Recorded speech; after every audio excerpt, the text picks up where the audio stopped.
That was the highest during that period of time in the world. At the same time, certainly, China's government debt increased from 30% up to 36% because of this fiscal stimulus. But more important is that after 2002, China got out of this recession. China's economic growth rate was enhanced from only average 9.6% in the period of 1979 to 2002 to 10.8% in the period from 2003 and 2008. And this is a very remarkable event because from 1979 to 2002, China already maintained more than 20 years of 9.6% growth rate. And we know that for other East Asian miracles like Japan, Korea, and so on, during their golden time, they maintained 9% growth rate only for 20 years. After 20 years, their growth rate all dropped down to 7.65%. But this time, China not only did not decline, but also increased. And I think that related to during the 1998 and the 2002, the government used those fiscal stimulus as an opportunity to invest in sectors which was China's bottlenecks. For example, highway system. In 1997, the highway in China was 4,700 kilometers. And in 5 years, it increased 5 times to 25,000 kilometers highway. And a port facility, all the beautiful airport now China had, was built during that period of time. Then telecommunication and power sectors. And those were the bottleneck of growth for China in the past. And because of the investment during that period of time, it released the bottleneck. So made China to have a higher potential for growth when the economy returned to the normal. So if we learn a lesson from the Chinese experience in 1998 and 2002, this time global economy encountered some situation like China in 1998. If we learn a lesson from China, we know now we need to have fiscal stimulus. But if we can use this fiscal stimulus to make investment in areas which are the bottleneck of growth, then the growth potential in the future will be enhanced.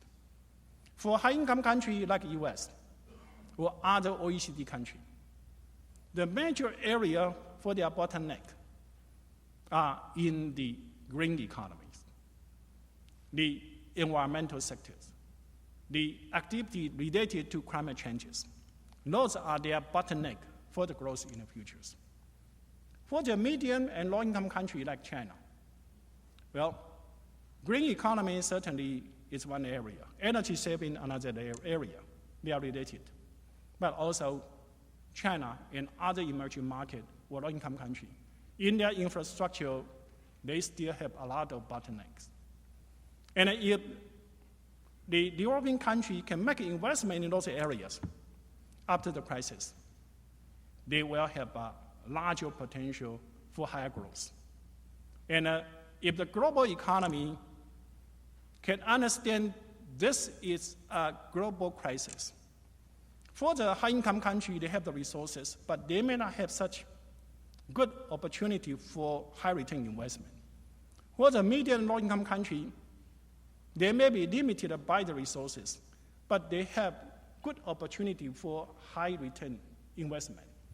If we can find some kind of mechanism to mobilize resources as a loan, not a grant, to the developing country, to make investment in those bottleneck sectors, then this crisis will turn into an opportunity for a much sustainable and inclusive growth in the future. Thank you.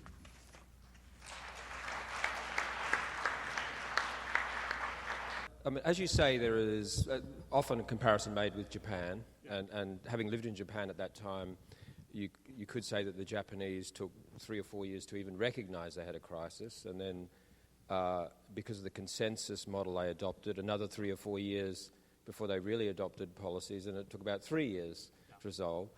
But why don't we make a comparison with a sport that I'm sure many people in this room are familiar with, which is baseball. Baseball has 9 innings. In the economic downturn, which innings are we in? Well, it's a good question. First, that means, answer your question, why it took Japan so long to take up right actions. I think because, I have one analogy. Financial crisis is just like a flood. It's very concentrated, very serious, very visible. And it's very easy for the government to take action. For example, in the US, the government already committed $12.8 trillion to support the financial sectors.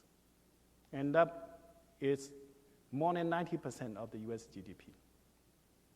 But for the crisis I mentioned in the real sector, excess capacity is something like a drought. It's very widespread, but its pain is very gradual. And so it's harder for people come to take the right action for that.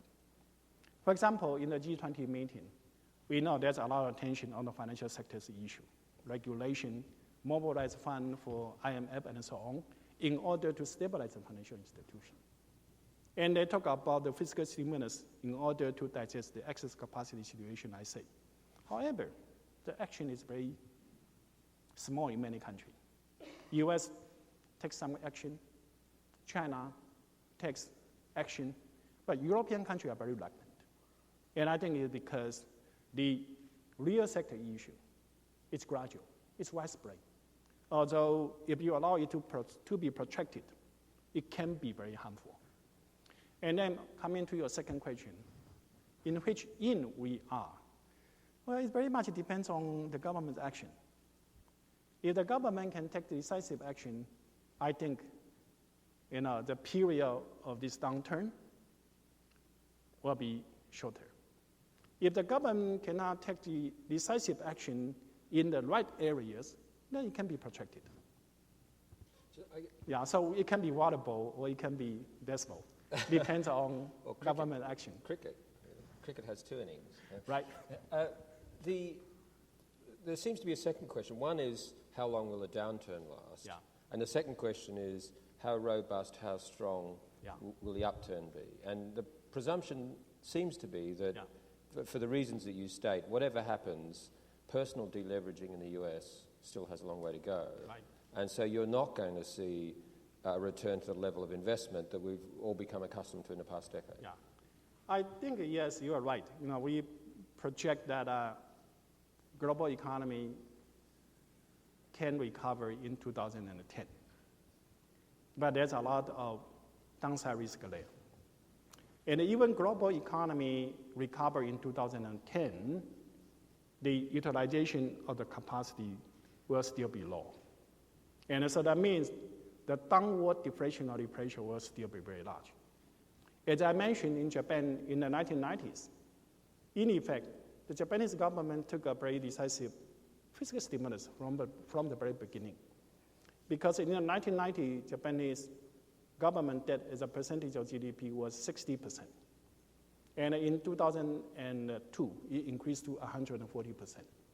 So in that 11 period of time, 11 years, they on the average, each year's government stimulus was about 7% or 8%. So that was very decisive. And you can see that Japanese economy during that period of time, when the government put more money to stimulate the economy, then the GDP will be around growth rate 1%.